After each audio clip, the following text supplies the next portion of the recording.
Hey guys, I'm Philip Wilder and welcome to the Great Commission Alliance Media channel. We hope to post a lot of videos on this channel to equip, encourage, and even energize you for evangelism and discipleship. This will include some videos of our trainings and resources, as well as some biblical encouragements like what I'm about to share with you. So let's get to it.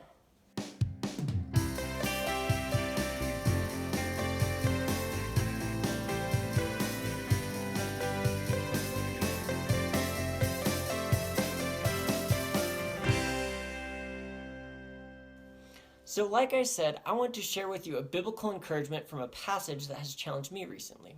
This is Luke chapter 19, verses 12 through 27. Jesus is talking here, and he says, "Therefore a nobleman went into a far country to receive for himself a kingdom and then return. Calling 10 of his servants, he gave them 10 minas, and said to them, 'Engage in business until I come.' But his citizens hated him and sent a delegation after him, saying, 'We do not want this man to reign over us.' When he returned, having received the kingdom," and I'll continue on in just a second, but what we see here so far is that Jesus is talking to his servants first of all, and he gives them each this gift, 1 mina each, and this mina is basically is valued at 3 months' wages. We see in this parable that Jesus is talking about us believers when he's talking about these servants. And so what he's saying is that he's given us each a gift. This gift is the gift of faith, our salvation in heaven, basically, and with Jesus. And so he's given each of us an equal portion, each of us believers. Now there's also these citizens of this kingdom who don't want Jesus, or the nobleman in this passage, to reign over them. Just like how non-believers today don't want Jesus to reign over them in this life. And so what we see then, Jesus, he does receive this kingdom and he does come again. So that can encourage us. We can know that Jesus will come again having received the kingdom. But then it goes on to say, he ordered these servants to whom he had given the money to be called to him, that he might know what they had gained by doing business. Like what I read before, Jesus sent them out to engage in business, which is representing us as believers going out and sharing our faith, this gift of faith that Jesus has given us, and growing our faith by sharing it with others so that they can have faith as well too. The first servant came before him saying, 'Lord, your mina has made 10 minas more.' And then he said to him, 'Well done, good servant. Because you have been faithful in a little, you shall have authority over 10 cities.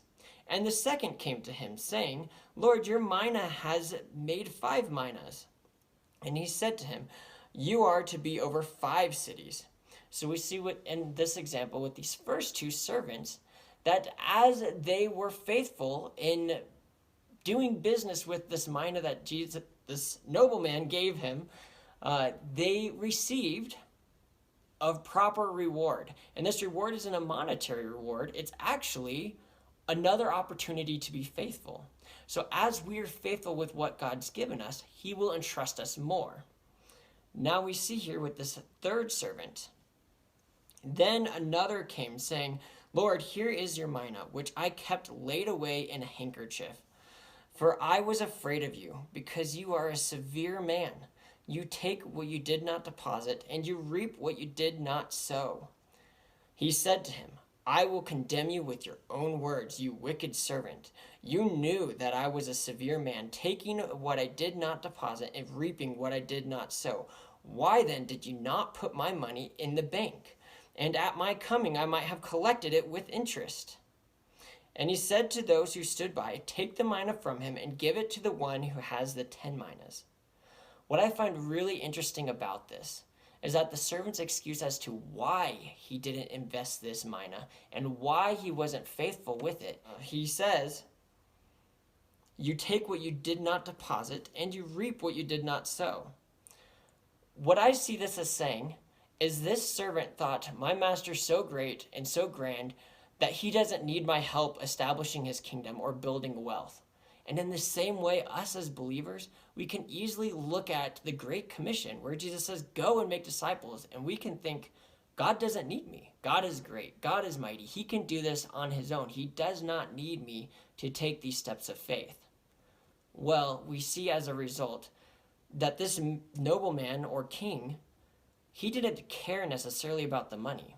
He cared about seeing whether or not his servants could be faithful, to see if he could entrust them with more.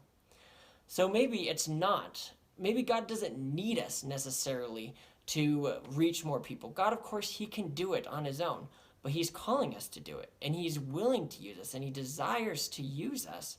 And I do believe that if we step out, more people will come to know him. Yes, God can use someone else other than us, but what a great opportunity to take part in what God is doing. And so this servant, he relied on God's sovereignty and God's ability, or his king's sovereignty and ability, to basically say, God doesn't need me, I'm going to take the back seat. But I think us as believers, we should not be doing that. We should not be taking the easy way out, which is really the unfaithful way out.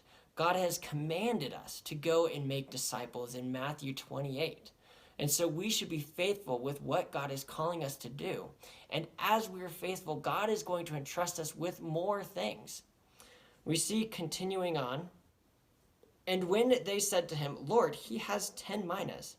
I tell you that to everyone who has, more will be given.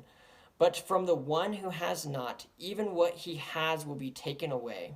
But as for these enemies of mine who did not want me to reign over them, bring them here and slaughter them before me. We know that the people who are rejecting Jesus as king over them, that one day they will be judged. How can we not step in and help them? How can we not step in and take part of what God has commanded us to do? Our great and glorious King who died for us and loves us so much, he's not commanding us to go and share the gospel because he hates us. He's commanding us to do it because he knows that it's what's best for us. Even if it might be hard, even if it might be difficult, we can trust God with the results. I'm sure that if this servant came to his master and said, look, master, I tried my hardest. I invested it here and I invested it there, but as much as I could do, all I came out with is 2 minas. I'm sure the master would have been thrilled and would have responded appropriately to him by entrusting him with more.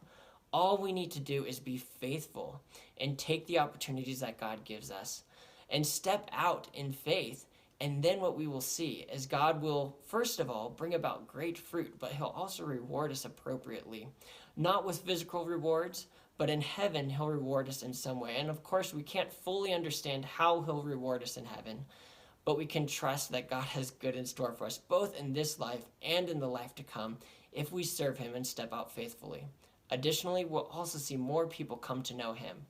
And so this is my urgent plea. I really hope that this can encourage you guys to step out in faith, knowing that God has good in store for you, and knowing that he'll also be with you.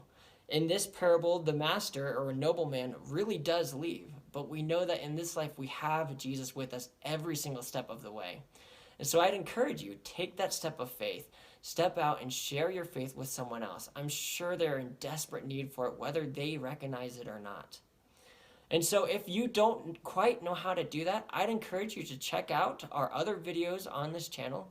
Or you can also check out my website, philipwilder.com, or you can check out greatcommissionalliance.org. All of those websites will have great resources for you to grow in your faith, but also in your ability to share your faith and engage in discipleship. Well, I hope you guys really enjoyed this biblical encouragement, and I'm excited to see you guys again next time.